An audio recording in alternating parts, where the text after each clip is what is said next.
2016년도 7월달 너 어디냐? 2월달 묻지 않아요. 또 9월달 어디 있을 거냐고 묻지 않고 지금을 묻고 있어요. 아담아, 너 지금 어디냐? 성도 여러분, 기독교 신앙에는 두 가지 양면성이 있습니다. 하나는 개인성과 하나는 단체성입니다. 신앙의 결단과 구원은 하나님과 개인적인 관계 속에서 이루어지는 겁니다. 그러나 신앙의 성장은 공동체 관계 속에서 이루어지는 것입니다. 우리가 주님 안에서 새로운 피조물이 될 때에 우리는 더 이상 개인이 아니라 교회라고 하는 공동체 구성원이 되는 것입니다. 마치 어린 아이가 태어나면 가족의 일원이 되듯이 말입니다. 교회가 존재하는 이유, 뚜렷한 이유가 있습니다. 교회라는 것이 왜 필요한가? 교회가 아니고서는 절대로 안 되는 게 있습니다. 신앙생활 가운데 교회가 없이는 절대로 성취할 수 없는 몇 가지가 있는데, 그 첫 번째가 교회가 없으면 신앙의 인격자로서 신앙의 성장이 없어요. 인격 성장이 없어요. 신앙인으로서의 인격의 성장이 교회를 통하지 않고는 불가능하다는 겁니다. 여러분, 성숙이라는 것은 언제나 관계 속에서만 가능합니다. 나 혼자만 잘한다고 성숙하는 게 아니에요. 신앙은 반드시 인간의 관계 속에서, 하나님과의 관계 속에서 성장하는 거예요. 다 그런 것은 아니지만 혼자 자란 외아들, 외동 딸들에게는 이런 인격적인 불균형 현상이 나타납니다. 혼자밖에 없으니까 귀여움을 독차지하며 자랐기 때문에 사회성과 관계성이 떨어질 수 있다는 겁니다. 그런데 많은 형제 가운데서 막 산 사람 있지 않습니까? 네, 저는 7남매였습니다. 그래서 밥 먹을 때도 막 싸우고, 막 밀고 땡기고 싸우고, 치받고 막 넘어지고 자빠지고 울고 깨지고, 이런 가운데서 인간이 이런 관계 속에서 이제 끄는 게 뭐고 져주는 게 뭐고 양보하는 게 뭐고, 이런 인격 성숙을 가져온다는 이야기입니다. 주께서 우리를 그리스도인의 교제 안에 두셔서 그리스도의 장성한 분량에 이르기까지 인격적인 성숙을 도모하도록 하셨습니다. 인격적 성숙은, 신앙의 성숙은 반드시 관계 속에서만 이루어지는 거예요. 그냥 죄송합니다, 혼자 예배드리고 말씀 은혜 받고 싹 하고 그러면 하나님과의 관계 속에서는 수직적 관계는 잘 될지 모르지만, 신앙이라고 하는 건 수직과 수평적 관계, 이거 십자가 아닙니까? 이 신앙에 굳게 설 수가 없어요. 관계를 갖지 않고는 신앙의 성숙함을 가져올 수 없다. 그래서 우리가 공동체 안에 관계 속에 거하지 아니함으로 신앙생활이 편할지는 모르겠지만, 분명한 것은 신앙의 성숙이나 성장은 기대해서는 안 된다는 것, 있을 수가 없다는 것. 교회라고 하는 것은 공동체, 관계의 공동체입니다. 두 번째로, 교회를 통하지 않고는 지속적인 신앙의 유지가 힘들어요. 지속적으로 신앙생활이 유지가 안 된다는 거예요. 물론 이따금씩 혼자 성경 읽고 혼자 기도함으로 신앙을 어느 정도 유지할 수는 있을지 모르겠지만, 교회라고 하는 공동체 속에서 서로의 관계가 유지가 안 되면 지속적인 신앙생활이 불가능하다는 겁니다. 여러분, 활활 불이 붙은 장작이라도 혼자서 떨어지면 그 불은 금방 꺼지는 것입니다. 금방 숯덩어리가 되는 겁니다. 아무리 성령 충만, 능력 충만해도 혼자 신앙생활은 지속적인 능력과 지속적인 은혜의 유지가 어렵다는 겁니다. 하나님께서 그리스도인들끼리 믿음 안에서 교제함으로 신앙을 유지하도록 만들었습니다. 성도가 서로 교통하는 것과. 할렐루야. 이게 죄사함보다 먼저 있습니다. 성도가 서로 교통하는 것과 죄를 사하여 주는 것과, 죄사함도 중요하지만 성도가 교통하는 것이 익히 중요하다는 거예요. 세 번째로는 이게 교회를 통해서만 하나님의 일을 효과적으로 추진할 수 있습니다. 공동체를 통해서만. 하나님의 일은 혼자 하도록 되어 있지 않아요. 자, 그렇죠? 목사가 아무리 유능하더라도 목사 혼자 장구치고 북치고 하면 얼마 못 간다고 그랬어요. 목사도 지치고 교인도 지치고 교회도 늘어지게 돼 있다고. 우리가 사도행전을 처음부터 읽어보면 신앙생활이 함께 하는 것임을 알 수 있습니다. 함께. 그들은 함께 모였습니다. 사도행전 1장에 보십시오. 함께 모였어요. 함께 기도합니다. 함께 섬깁니다. 함께 전도합니다. 사도행전의 사역은 한마디로 합력하는 사역입니다. 할렐루야. 협동하는 사역입니다. 서로 협동하는 거예요. 이 팔이 건강하려면 팔 하나가 열심히 해서는 안 돼요.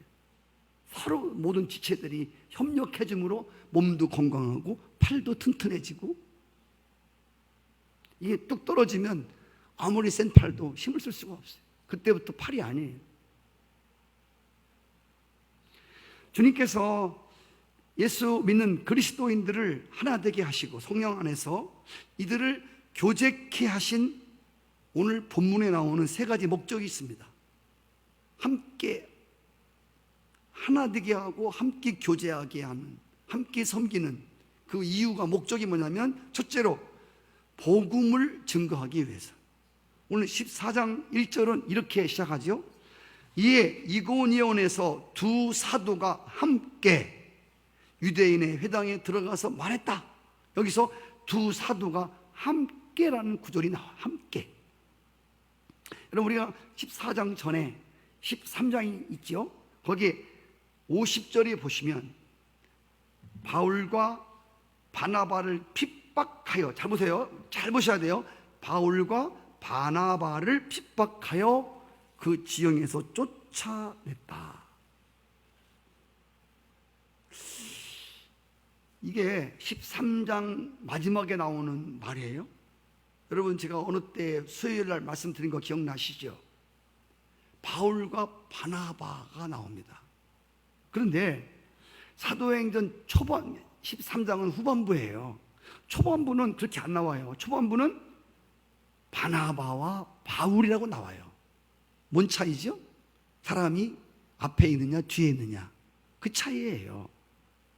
먼저 나오고 나중 나오는 건데, 잡으세요. 그래서 사도행전 초반부는 항상 바나바와 바울 이렇게 나와요. 그러다가 후반부에 들어가서는 바울과 바나바, 그래서 바울이 앞에 나와요. 이건 뭘 말하냐면 리더가 바뀌는 장면입니다. 보세요. 어디는 아굴라와 브리스가가 나와. 이 부부예요, 부부. 아굴라는 남편이에요. 브리스가는 여자예요. 근데 성경에 보시면, 사도행전에 보시면 로마서에 보면 브리스길라와 아굴라, 여자가 앞에 나와요. 하나님 나라를 섬기는데 이 브리스가가 아굴라보다 더 열심히 섬기는 거예요. 더 적극적으로 섬기는 거예요. 그래서 성경에서 브리스가 여자인데 앞에 세웠어요. 근데 여러분, 다른 성경에 보시면 아굴라와 브리스가가 나와요. 그 장면은 또 리더가 바뀌는 거예요. 이때는 남편이 더 힘을 얻어갖고 더 부인보다 신앙을 앞에 치고 나가는, 이랬을 때는 아굴라라는 사람을 앞에 두었다는 말이에요. 자, 이렇게 후반부에 와서 바울이 앞에 있습니다. 바나바는 사울보다 예수를 먼저 믿은 사람입니다. 그리고 아다시피 사울은 바나바에 의해서 공동체 안에 들어온 사람입니다. 바나바가 보증을 서줌으로 사도와 함께 교제가 된 사람입니다. 그래서 바나바가 먼저 믿어서 처음에는 바나바가 리더 역할을 앞에서 했습니다. 그러다가 바울에게서 뛰어난 지도자적 자질을 본 다음에 바나바는 리더의 자리를 바울에게 물려주고, 할렐루야, 바울에게 물려줍니다. 그래서 이때부터 사도행전 후반부에부터는 바울이 앞을 치고 나갑니다. 사람들이 바울을 더 좋아하고 바울의 인도력에 더 많이 감동을 받습니다. 그리고 바나바는 그 다음 선에 들었습니다. 근데 여러분 잘 보세요. 그럼에도 불구하고 이런 것 때문에 이 두 사람의 관계가, 교제가 나빠지지 않았다는 것입니다. 오늘 말씀 속에 보면 그들은 여전히 함께합니다. 이고니온에서 바울과 바나바가 함께 한단 말입니다. 초대 그리스도인들에게서는 누가 지도자가 되느냐, 누가 앞에 있느냐, 누가 뒤에 있느냐 별로 중요하지 않았습니다. 그들이 중요한 건 어떻게 효과적으로 복음이 전파되느냐, 누가 일함으로써 하나님의 사역이 좀 더 확장할 수 있느냐, 이게 더 중요했어요. 그들은 자신들의 위치가 중요하지 않았어요. 사람들이 나를 얼마나 알아주느냐 이런 것에 별로 신경 쓰지 않았습니다.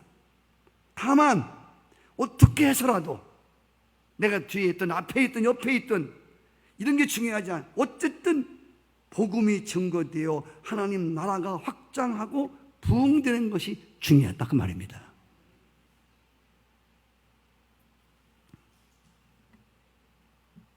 오늘 말씀 속에서 바울과 바나바 둘이서 함께 사역하는 모습이 나옵니다. 함께 사역합니다.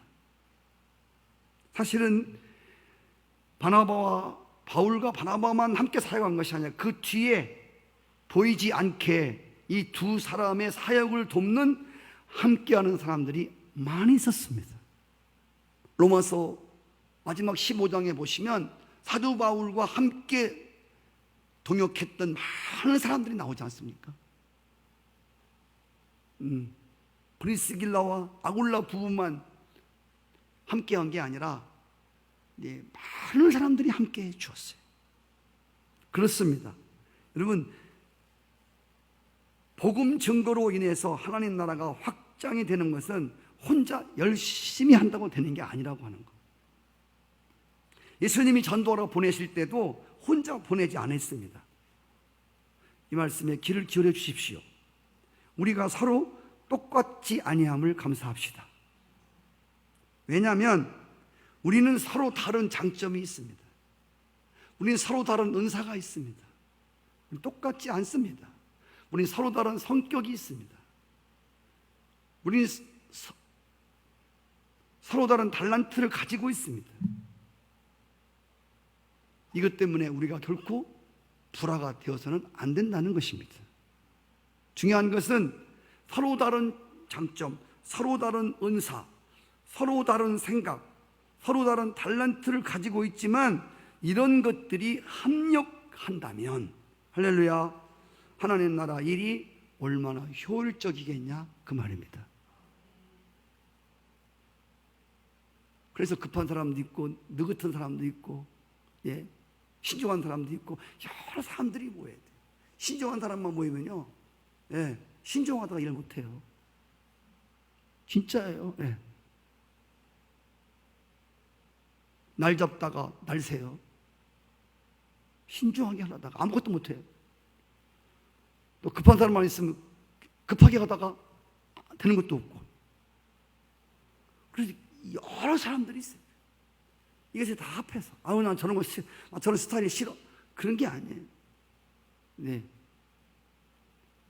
나와 같지 않다고 결코 다른 것이 틀린 게 아니라고 하는 것은 정말 진리 같아요.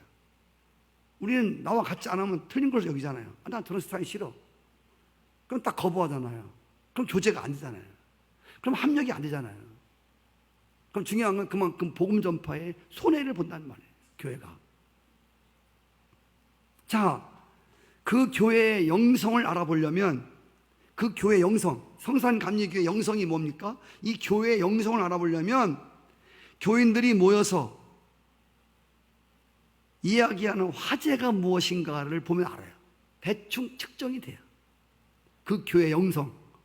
교인들이 모이기만 하면 다른 사람 이야기로 수다를 들어놓는다면 결국 그 교회 교인들의 영성이 그 정도밖에 안 되는 거예요. 네. 모이면 그냥 넘 얘기, 모이면 너무 험뜯고 그런 얘기 있죠.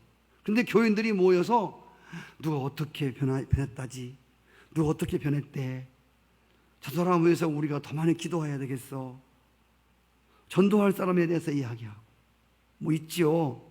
이런 스토리가 화제가 된다면 그런 것들이 지배적인 교인들이 모여서 이야기하는 관심사라면 그것이 그 교회 영성이에요. 할렐루야. 저는 우리 성도들이 모여서 무슨 얘기로 화제를 이루는지 잘 모르겠어요. 그게 우리 교회의 영성이에요. 자, 이래서 함께 복음 증거하는데 이 함께 한다고 하는 게 얼마나 중요한지 몰라요. 바나바와 바울은 스타일이 달라요. 그래도 함께 하잖아요. 협력하잖아요. 그러니까 놀라운 효과가 일어나잖아요. 할렐루야.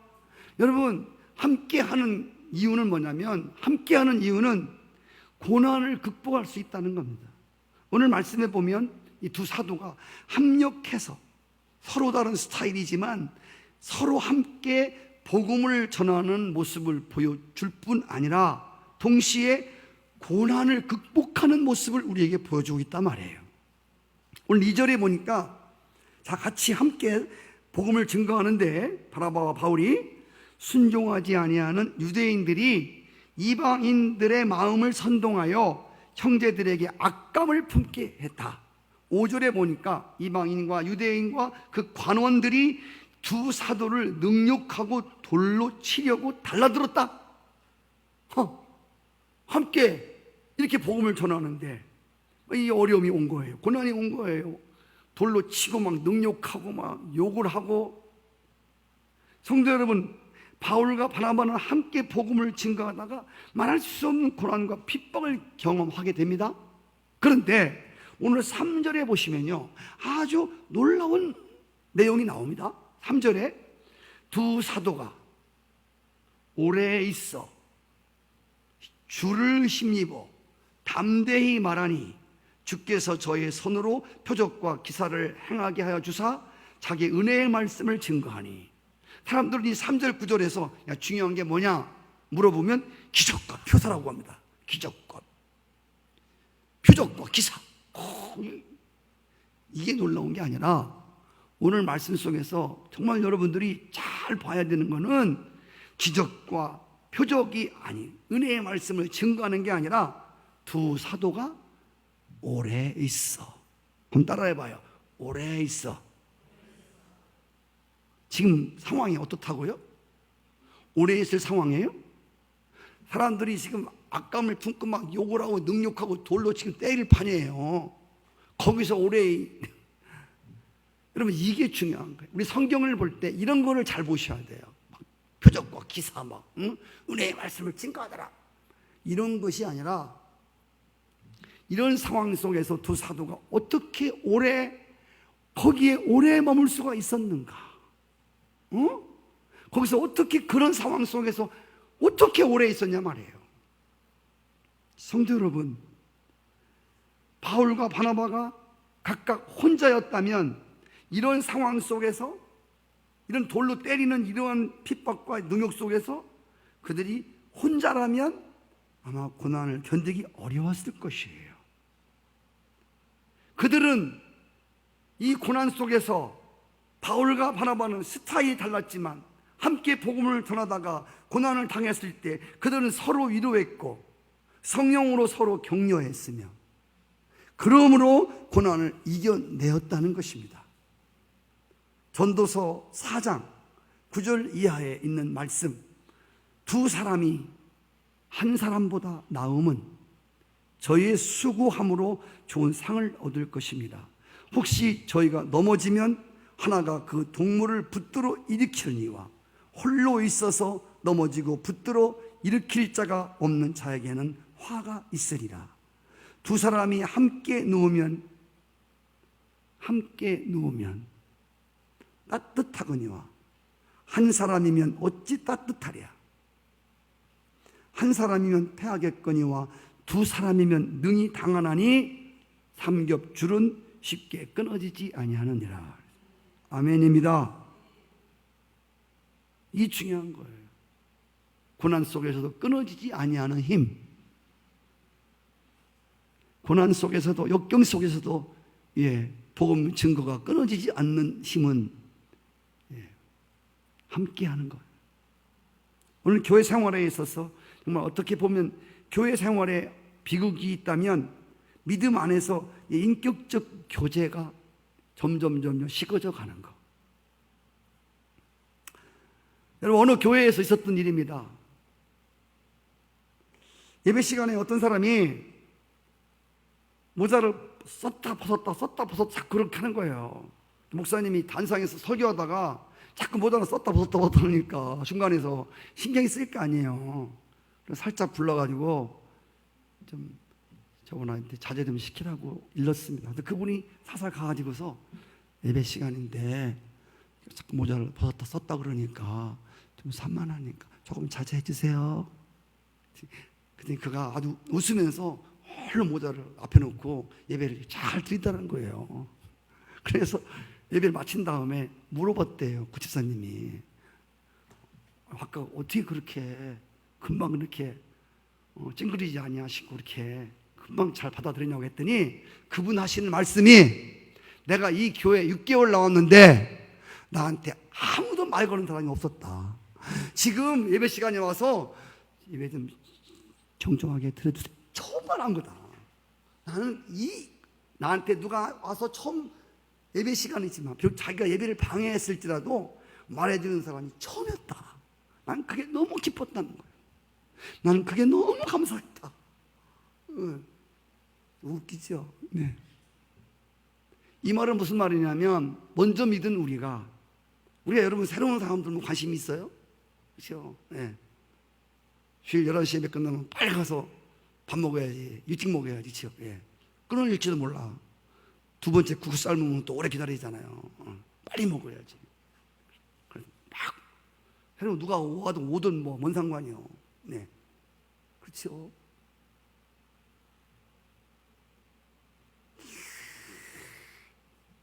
여러분들이 새로운 사람들에게 가서, 죄송합니다. 예. 저 김용택입니다. 할렐루야. 예. 반갑습니다. 우리 잘 오셨습니다. 식사하시죠. 이 한마디가 처음 온 사람들을 교회에 정착시키는 요소가 될 수 있다는 거예요. 저는 제가 지금 이 제목도 안 해요. 우리 저 정리 성교회 앞에 사시는 이복동 권사님이 계시는데 저와 초기에 같이 목회했던 분이에요. 근데 그분이 어떤 성도가 오셨는데 그렇게 반갑게 나와서 했대요. 예.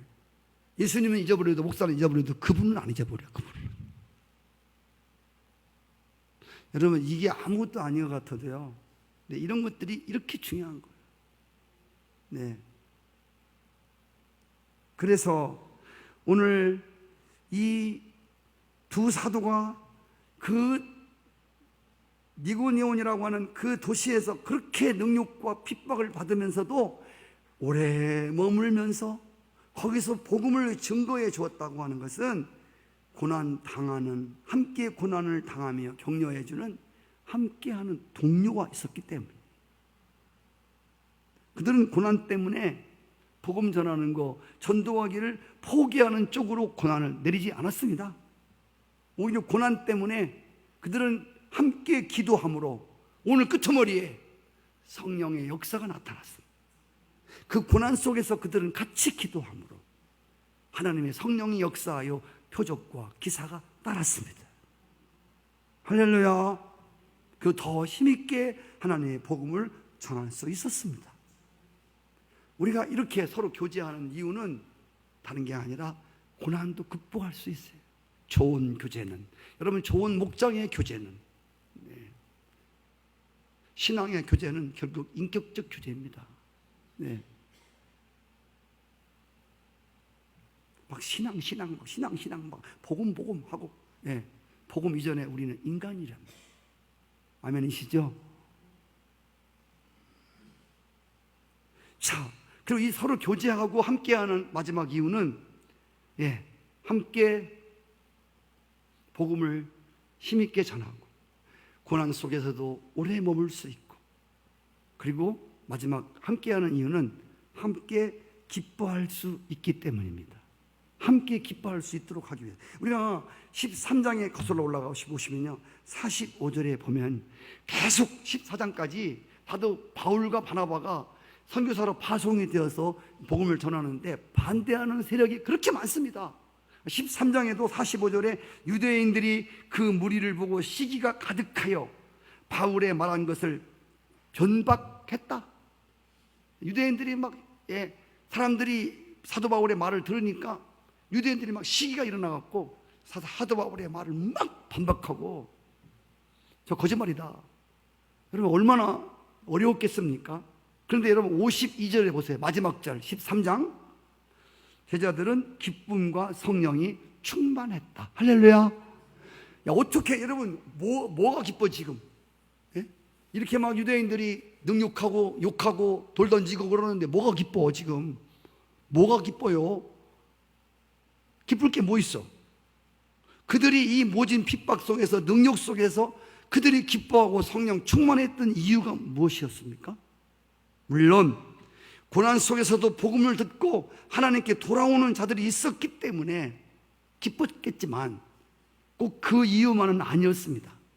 하나님 나라가 확장되는 영광스러운 목표를 가지고 함께 고난을 받고, 할렐루야, 함께하는 동지가 있었던 거예요. 동지. 혼자가 아니에요. 예, 함께 고난을 받고 하나님 영광스러운 하나님 나라 확장을 위한 함께하는 동지가 있는 거예요. 예, 함께 전진하고, 네, 함께 어려움을 이겨내고, 이런 데서 오는 기쁨. 어떤 사람이 그런 말을 했습니다. 고난은 함께 나눌 수만 있다면 받을 만한 가치가 있다고 그랬습니다. 이 고난을 혼자 받으니까 힘든 거지 함께 고난을 받는다면, 그래서 사도 바울은 디모데에게 나와 함께 복음의 고난을 함께 받자. 할렐루야. 나와 함께 복음을 위해서 함께 고난을 받자. 그리고 함께 했던 동역자들을 소개하면서 이는 나와 함께 고난을 받은 동역자다. 사도 바울은 그래서 복음을 전하다가 낙심하지 않은 거예요. 나와 함께 고난. 엘리야가 넘어진 게 뭐냐면 나밖에 없습니다. 나 혼자만 했습니다. 그럴 때 아무리 힘이 있는 사람도 넘어지게 되는 거예요. 그러나 함께하는 사람들, 이 일에, 전도하는 일에 함께하는 사람, 그래서 수요일날 모여서 함께 김밥 싸면서 함께 전도해 주시는, 저와 함께 기도하는 함께하는 사람들이 있잖아요. 더 함께하면 얼마나 좋겠어요. 그래서 우리는 이 일을 힘있게 하는 거예요. 그것이 우리의 기쁨이란 말이에요. 삶을 함께 나누고 인생길을 함께 걸어갈 수 있는, 고난을 함께 할 수 있는 사람이 곁에 있음으로 느끼는 기쁨이 얼마나 힘드는지 몰라요. 제가 개인적 얘기를 너무 많이 하나요? 제가 다른 교회 목사님 설교도 들어보면 그분들도 이렇게 얘기들 잘하던데, 자신들 이야기를. 그냥 느끼는 거입니다. 예.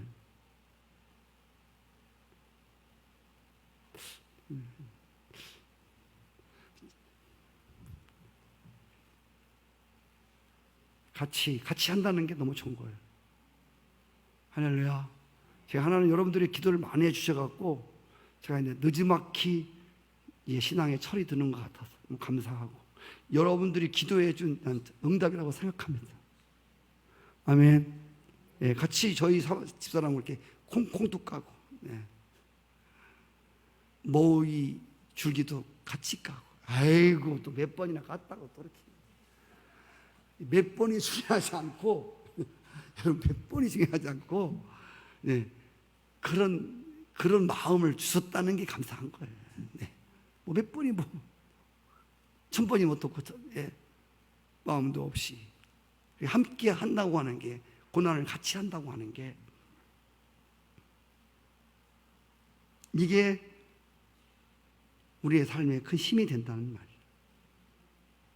어제 우리 토요일 날 우리 옛날에 저희 교회 나왔던 분인데, 그분이 여기 공사하러 오셨는데 저를 뵈러 몇 번 왔는데, 그 친척들이 여기 교회 나오기 때문에 그들이 혹시 나올까봐 그냥 몸을 사리고 있다가 두 부부가 본당에서 내려오다가 저를 만났어요. 그래서 제가 들어오라고 해서 같이 이렇게 얘기를 했는데, 먼저 그 살던 분과 이제 헤어지시고 새로운 부인을 만나서 10년 동안 사시는데, 곱상한 부인하고 살더라고요. 사시는데 뭐 하냐 그랬더니 요즘에는 그냥 손수 막 일을 한대요. 인테리어도 하시고. 그럼 옛날에 사람 두고 한 분인데 지금은 그냥 손수, 자기 부인과 함께 이쁘장한 부인은 뭐 타일을 붙이면 이렇게 부인은 매직도 넣고, 사람들이 그런데요, 이런 일 하실 분 같지 않은데 이런 일을 한다고. 근데 그분들이 그러더라고요. 둘이 같이 해서 좋다고. 둘이 같이 해서 좋대. 비록 노가대 일을 하지만 남편은 타일을 붙이고 여자는 곱상한데 거기다가 매직을 넣어주고 같이 한다는 거예요. 사시도 같이 하고 도배도 같이 하고. 그래서 그렇게 두 부부가 힘이 된다고. 집도 두 채나 사고 지금 이제 살만합니다. 아마 저희 교회도 아마 오실 거예요, 이제. 그래서 제가 함께 한다고 하는 것이 이렇게 중요하구나. 성도 여러분, 믿음 안에서 순수한 교제야말로 삶의 고난 속에서 행복을 느끼게 하는 은혜의 요소가 아닐 수 없습니다. 가끔씩 순수하지 못한 교제도 있긴 있지만, 순수하지 못한 만남으로 어려움을 겪을 때도 있지만, 그러나 우리의 만남은 사실 다른 것 때문에 만난 게 아니라 다시 어떻게 보면 예수님 때문에 만난 거 아니에요? 다른 게 곁길로 갈 때도 있겠지만, 그러나 결론은 우리는 예수님 때문에 만난 거예요. 가끔씩 목장 예배에 참석하지 못하는 분들이 계세요. 죄송합니다. 그분들 중에서 제가 이런 말을 들었어요. 목사님, 한 번 갔는데요, 별로 배울 게 없어요. 그래요. 깜짝 놀랐어요. 제가 그런 말을 했습니다. 목장 예배는 뭘 배우러 가는 게 아니다. 응?